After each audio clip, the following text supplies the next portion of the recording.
काबिल अफराद तशरीफ़ फरमा है और मेरे बारे में भी बहुत कुछ कहा गया। मुआर्रफ हुनर से मैं सरापाए हूँ अकबर, नवाजिश है बाकी अगर अच्छा समझते हैं। मुझे किसी उन्वान का पाबंद तो नहीं दिया गया है, लेकिन मैंने खुद से ही, क्योंकि ये एक मदरसे का जलसा है, इसलिए एक ऐसी आया मुबारक पढ़ी है जिसमें इल्म की अहमियत के हवाले से कोई गुफ्तगू करने का शरफ हासिल करूँगा। मदरसा काफ़ी बड़ा है और देख के बहुत अच्छा लगा। कई तालिब इल्म भी फारिग भी होंगे, फारिग तहसील तलबा हैं, कई उनकी दस्तारबंदी होनी है। एक बात मेरे बारे में बार बार दोनों लोगों ने कही, अहमद फत्ताह साहब ने भी और कसरत सिकंदर साहब ने भी, कि बड़ी जो है वो नर्म लहजे की गुफ्तगू आप सुनेंगे। अब मैं ये गुफ्तगू करते हुए घबरा रहा था कि कहीं बीच में दहाड़ा तो इनकी बात जो है उसका असर जाता रहेगा। ऐसा नहीं है, जाहिर है कि जो खतीब होता है वो कभी नर्म गुफ्तगू करता है, कभी गर्म गुफ्तगू करता है। और मैं खैर खतीब तो नहीं हूँ, एक अदना तालिब इल्म हूँ। बहरहाल कुछ देर आप, अच्छा जब ये शोरा किराम नंबर पर होते हैं, ख़ास तौर पर अहमद फत्ताह साहब, एक और मेरे बहुत फेवरेट शायर गुलाम साहब, उनका भी अंदाज बहुत प्यारा है, तो मेरा भी पढ़ने का जी चाहता है कि मैं भी कुछ अशार पढ़ूँ। दूसरी पढ़िए अल्लाह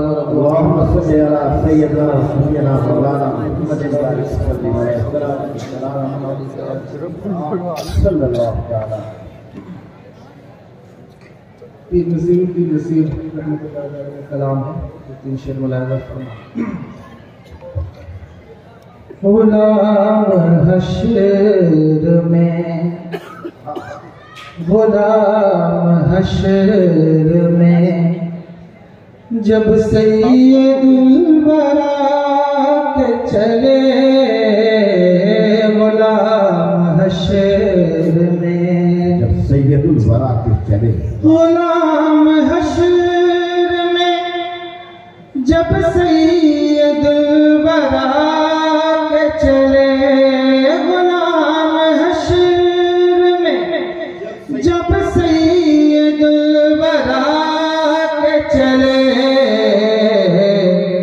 लेवाए हमद के साए में सर उठा के चले, लेवाए हमद के साए में सर उठा के चले, गुलाम हश्र में सैयदुल वरा के चले, गुलाम हश्र में जब सैयदुल वरा के चले, लेवाए हमद के। अच्छा बदला है, जिंदाबाद, सुभान अल्लाह, वाह। और ये किसका शहर करीब रहा है देखो तो, ये किसका शहर करीब रहा है देखो तो, ये किसका शहर करीब रहा है देखो तो, दुरूद पढ़ते हुए, दुरूद पढ़ते हुए काफ़िले हवा के चले, दुरूद पढ़ते हुए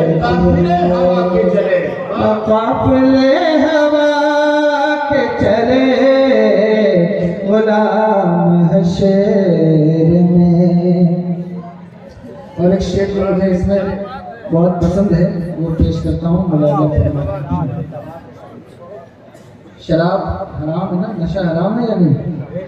तो नशे के हराम होने की जो वजह है उसकी जो इल्लत है, बहुत सारी इल्लत है, लेकिन शायर ने जो इल्लत बयान की है उसको सुनिए।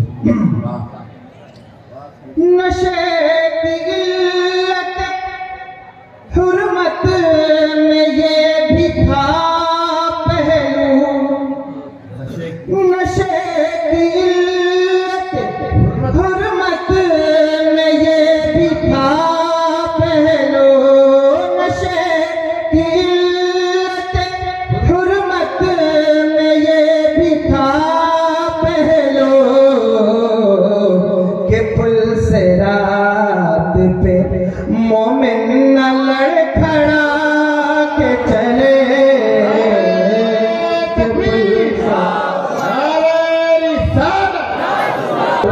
रात पे नशे की इल्लत हुर्मत में ये भी था पहलू, नशे की इल्लत हुर्मत में ये भी था पहलू,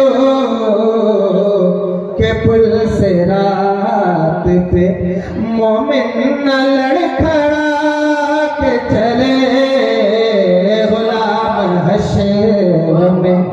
जब सैयदुल वरा के चले, लेवाए हमद के साए में सर उठा के चले, लेवाए हमद के।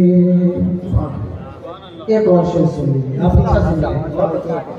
मैं 2-3 शेर पढ़ के लोगों का रिस्पॉन्सिव एटीट्यूड देखता हूँ कि वो सुन रहे हैं या नहीं सुन रहे हैं, क्योंकि बड़े बड़े लोग मौजूद हो तो हम जैसों को अपनी लिमिट में पढ़ना चाहिए, लेकिन आप अच्छा सुन रहे हैं। मैं एक शेर और हमारे यहाँ किसी का भी इंतकाल होता है, हमसे गुस्ल देते हैं या नहीं देते?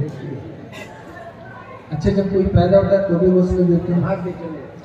तो पैदा होने वाले का नहाना समझ में आता है, लेकिन अब जो दुनिया से जा रहा है उसको क्यों नहा रहा है? शेर सुनिए।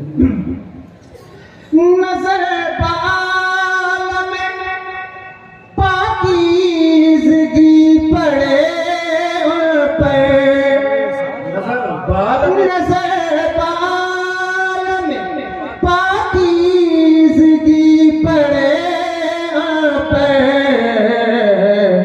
मुसाफिराने लहद इसलिए नहा के चले,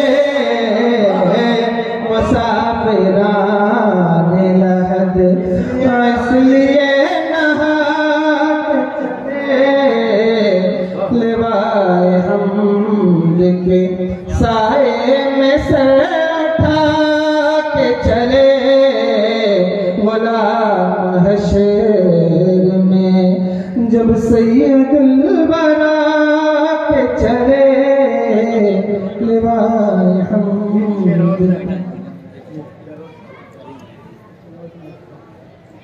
मैं कोशिश करता हूँ। गुलाम हशर में, गुलाम हशर में जब सैयदुल वरा के चले, लेवाए हमद के साए में सर उठा के चले। वक्ता सुन लें। नसीर के सिवा कौन है रसूल ऐसा, नसीर के सिवा कौन है रसूल ऐसा, जो बख्शवाने पे आए तो बख्शवा के चले, जो बख्शवाने पे आए तो बख्शवा के चले।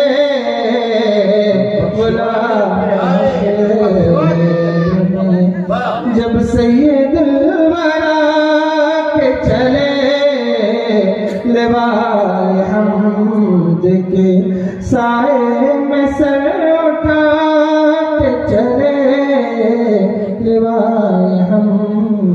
पे रुशि पढ़िए। अल्लाहुम्मा सल्ली अला सय्यदना व सय्यदना मौलाना मुहम्मदिन बारिक सल्लल्लाहु अलैहि वसल्लम।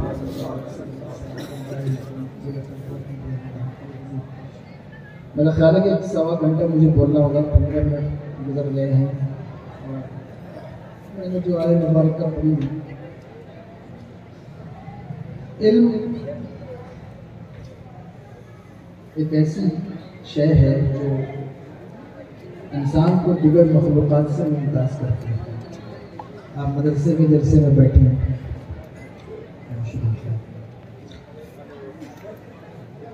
अगर आप फलासफा से पूछें कि इंसान क्यों मुमताज़ है मुशारकात से, मखलूक़ात से दूसरी, तो उनके यहाँ इसकी वजह इम्तियाज़ मुक्त है।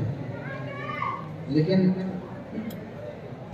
अगर आप आरिफीन से पूछें, सूफिया से पूछें, औलिया से पूछें, वो कहते हैं कि इंसान जो दूसरी मखलूक़ात से मुमताज़ है वो इल्म की बुनियाद पर। इससे पता चला कि इल्म की अहमियत ही वो अहमियत है, यानी इल्म ही वो शय है जो इंसान को दूसरी मखलूक़ात से मुमताज़ करता। उसकी दलील कि जब हज़रत आदम अलैहिस्सलाम का मुजस्समा तैयार हुआ, तवज्जो है आपकी या नहीं? तो फरिश्तों ने क्या कहा था कि अतजअलु फ़ीहा मन युफ़्सिदु फ़ीहा व यस्फ़िकु दिमा। इंसान को पैदा कर रहा है, ये फुरेज़ी करेगा। अल्लाह तबारक व तआला ने इरशाद फरमाया कि मैं जानता हूँ, फरिश्तों तुम नहीं जानते। अस्सलाम वालेकुम। फिर हजरत आदम अलैहिस्सलाम को अशिया के इल्म के अस्मा सिखाए गए और फरिश्तों को खड़ा किया गया और अल्लाह ने उनसे पूछा कि बताओ इनके नाम क्या है। उन्हें उसका इल्म नहीं था। उन्होंने कहा हमें इसका इल्म नहीं। अल्लाह ने हजरत आदम अलैहिस्सलाम से कहा कि ए आदम तुम बताओ इनके नाम क्या है। वाह, तो सिखाए गए, उन्होंने वो नाम बताए। जब नाम बताए तो अल्लाह तबारक व तआला ने फरिश्तों से कहा कि तुम इसे सजदा करो। अब आप इससे समझिए, अगर आप गौर कर रहे हो, रात के 1-2 बजे भी आपकी तवज्जो हाजिर हो, अच्छी बात कभी भी कही जाए वो इंसान उसको समझ लेता है। अच्छा, मेरा मिजाज कभी नहीं होता कि मैं पहले ही गुफ्तगू कर लूँ, ऐसा नहीं है। हाँ, ये अलग बात है कि कहीं जाना है, सफर करना है, तो वो एक अलग बात है। लेकिन अच्छे लोग जो जलसा सुनने के ही लिए आते हैं वो लास्ट तक जरूर बैठे रहते हैं। और मेरी तवज्जो ये होती है कि वो जो बचे कुचे लोग रह जाएंगे लास्ट में, बस उन्हीं को मुझे अपनी बात सुनानी है। वही मेरी बात सुनकर चले जाए, वो मेरे लिए काफी है। इसलिए कि 10,000 लोग बात सुने और वो समझने के रवादार ना हो, वो उसका हज लेने के लिए तैयार ना हो, तो उससे फायदा कोई नहीं। लेकिन 2-4 लोग हों जो बात को समझना चाहते हों, जो वाकई इल्म हासिल करने बैठे हों, उसे बोलने वाले को भी एक हौसला मिल जाता है। और शुरुआत में कुछ दिक्कत आप महसूस करेंगे कि हो सकता है बात समझने में कोई दुश्वारी आए, लेकिन दो आलम से करती है बेगाना दिल को, अजब चीज है लज्जत आशनाई। इसे तवज्जो रखिए, इल्म की बुनियाद पर ही हजरत आदम अलैहिस्सलाम को फरिश्तों से सजदा करवाया गया। इंसान तो इंसान है, जानवर भी अगर कुछ सीख जाए तो उसका मकाम बुलंद हो जाता है। यहां उलमा बैठे हैं, आप पूछिए, आम कुत्ता शिकार करे, उसके शिकार का हुक्म अलग है, लेकिन सिखाया हुआ कुत्ता उसके शिकार का हुक्म अलग है। क्यों? इसलिए कि वो सीख गया है। पता चला जो सीख जाता है वो मुमताज हो जाता है, वो एक इम्तियाज हासिल कर ले जाता है। आप हैरान होंगे पाक में एक सूरह है, जो मेरी माँ बहनें बैठी वो भी तवज्जो से सुने। कुरान पाक में एक सूरह है, उसका नाम है सूरह नम्ल। कुरान पढ़ते हैं आप या नहीं पढ़ते? पढ़ते हैं। आप ना भी पढ़ते होंगे तो जो मेरी माँ बहनें बैठी हैं वो जरूर कुरान पढ़ती हैं। रमजान शरीफ सामने है। एक बात आ गई जिसे मैं अर्ज कर दूं, सही कुरान पढ़ने का तरीका सीख लीजिए। कुरान को सही पढ़ना सीखिए, ये बहुत जरूरी है। मैंने हदीस पाक में पढ़ा है कि कुछ ऐसे कुरान पढ़ने वाले हैं कि जब वो कुरान पढ़ते हैं कुरान खुद उनके ऊपर लानत करता है। इसलिए कुरान को सही पढ़ना सीखें। आप एक मदरसे के आसपास रहते हैं या इलाके से आए दूर से, मदरसे का सबसे बड़ा फैजान ये होगा कि अगर आप किसी आलिम को, किसी कारी को हायर कर लें, उसके लिए 10-20 हजार आप अलग से पेमेंट करना चाहें, करके अपने खानदान वालों को, घर वालों को और आप भी कुरान सही पढ़ना सीख जाएं, सही कुरान पढ़ना सीख जाएं। और मेरी बहनों, मैं तुमसे भी कहता हूं, रमजान आता है ना तो कुरान पढ़ने की रेस लगती है कि मैंने 2 खत्म किया, तुमने 3 किया है, 4 किया है। मैं आपको कोई शर्मिंदगी के लिए ये बात नहीं कह रहा हूं, काबिल मुबारकबाद है आप कि आप रमजान में कुरान पढ़ने का एक दूसरे से कंपटीशन करती है, ये अच्छी बात है। लेकिन खुदा की कसम इस साल रमजान में ये इरादा करो कि 10 खत्म कुरान करें या ना करें, लेकिन एक कुरान खत्म तजवीज के साथ करेंगे, वो 10 खत्म कुरान पर भारी पड़ जाएगा। इसलिए ये तरीका सीख लें। अगर आप मदरसे नहीं जा सकती, कोई आलिमा आपका नहीं है, तो आप ऑनलाइन क्लासेस ज्वाइन कर सकती हैं। कुरान पढ़ाने वालियां मौजूद हैं जो कुरान पढ़ा रही, तजवीज पढ़ा रही, आप कुरान पढ़ना सीख सकते हैं। जो बूढ़े हैं 50 साल 60 साल के, वो कुरान पढ़ना सीख सकते। मैं अक्सर तकरीर में कहता हूं कि मैं अपने बुजुर्गों को देखता हूं जिनकी दाढ़ियां सफेद हो गई, बुरा ना माने, वो धीरे धीरे, जिन्होंने कभी स्कूल का मुंह नहीं देखा, जो कभी कॉलेज नहीं गए, कभी मदरसे नहीं गए, मैं देखता हूं कि जिनको कभी काका काका लिखने नहीं आता, वो भी व्हाट्सएप पर मैसेज करते हैं। बड़े बड़े मोबाइल उनके हाथ में हैं। मैंने उनसे पूछा किसी से कि चाचा आप कभी स्कूल नहीं गए, आप कभी मदरसे नहीं गए, आप कभी कॉलेज नहीं गए, फिर आपने ये व्हाट्सएप चलाना कैसे सीख लिया है? आपने ये सोशल मीडिया इस्तेमाल करना कैसे सीख लिया है? ये मोबाइल का इस्तेमाल कैसे करते हो? कहा क्या करें हजरत, बच्चा दुबई रहता है, बच्चा यूके रहता है, अगर मोबाइल चलाना नहीं सीखेंगे तो वीडियो कॉल पर बात कैसे करेंगे? मोबाइल चलाना नहीं सीखेंगे, उससे मैसेजेस कैसे करेंगे, डिमांड कैसे करेंगे? मैंने कहा बच्चे की मोहब्बत ने मोबाइल चलाना सिखा दिया, रब की मोहब्बत ने कुरान पढ़ना क्यों नहीं सिखाया? अगर खुदा से मोहब्बत होती तो कुरान पढ़ना भी 50 साल की उम्र में सीख चुके हो। इससे कुरान पढ़ना सीखो। इससे काम नहीं चलेगा कि आप कहें कि हम साहब 50 साल के हो गए थे तो हम कैसे कुरान पढ़ना सीखते, हम 60 साल के हो गए थे हम कैसे सीखते। 50, 60, 70 साल ये माना नहीं रखता, ये कोई मैटर नहीं है। अल्लाहु अकबर कबीरा, नमाज पढ़ते दिन रात नमाजें, शबे बारात है 2 दिन बाद, आप देखेंगे रात भर पूरी कौम के बूढ़े मस्जिद में नजर आएंगे, रात के दूसरे पहर कब्रिस्तान में नजर आएंगे। लेकिन मैं आपसे कहता हूं जो मेरे चचा की उम्र के हैं, जो बड़े हैं, बुजुर्ग हैं, अल्लाहु अकबर कबीरा, अल्लाह की नेमतें खा खा कर दांत टूट गए हैं, दाढ़ियां सफेद हो गई हैं। अगर अब भी तुमने इल्म की तरफ पेशकदमी नहीं की तो याद रखना कि अल्लाह तुमसे सवाल जरूर करेगा, ये पूछेगा जरूर कि मेरे बंदे, मैंने तुझे कुरान दिया था, कुरान पढ़ना नहीं सीख सका, कुरान पढ़ना नहीं सीख सका। आप जानते हैं जिसकी जिंदगी के 2-4 दिन बचे हो, पता चल जाए, कोई डॉक्टर बता दे, हालांकि जिंदगी मौत देने वाला तो अल्लाह तबारक व तआला है, लेकिन एक ज़ाहिरी अस्बाब को देखते हुए डॉक्टर कह दे कि तुम्हारी जिंदगी के 2 महीने बाकी हैं, 4 महीने बाकी हैं, पूछो उलमा से कि अफजलुल इबादत, सबसे अच्छी इबादत क्या होगी, सबसे अच्छा तरीका क्या होगा? हज करने जाएगा, उम्रा करने जाएगा, कौन सा अमल करेगा जो उस 2-4 महीने में सबसे बेहतरीन हो? उलमा से पूछो, वो तुम्हें बताएंगे। अगर किसी को अपनी मौत का पता चल जाए, सबसे बेहतरीन इबादत यह है इल्म सीखना शुरू कर दे। इल्म सीखते सीखते कब्र में उतरेगा, अल्लाह उस पर जो बरकतें अता फरमाएगा वो किसी दूसरी इबादत पर नहीं। इल्म सीखना शुरू कर, कुरान पढ़ना शुरू कर, कुरान सीखना शुरू कर। और अगर आप कुरान से मोहब्बत करने लगे तो खुदा की कसम ये वो अमल है जो दुनिया में भी आपको सुरखरू करेगा, कब्र में भी कामयाब और आखिरत में भी कामयाब। इसलिए इन आप कुरान की तरफ आइए। ये बात ज़हन आ गई है, मैंने इसलिए आपसे पूछा कि आप कुरान पढ़ते हैं या नहीं पढ़ते। कुरान पढ़ने वाले पढ़ते हैं और बहुत से ऐसे हैं जो सही नहीं पढ़ते।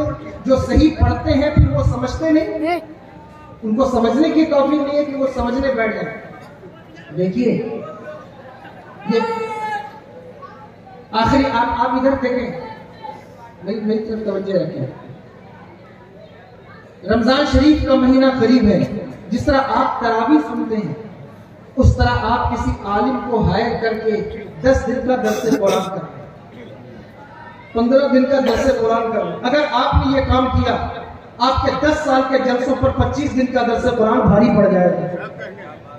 आपने सारी जिंदगी जलसे सुनोगे, मुझे नहीं पता कितने सुने, लेकिन आपको कंडीशन यह है कि आपको मजलिसों की बरकत भी कमाहकू नहीं मिल रही है।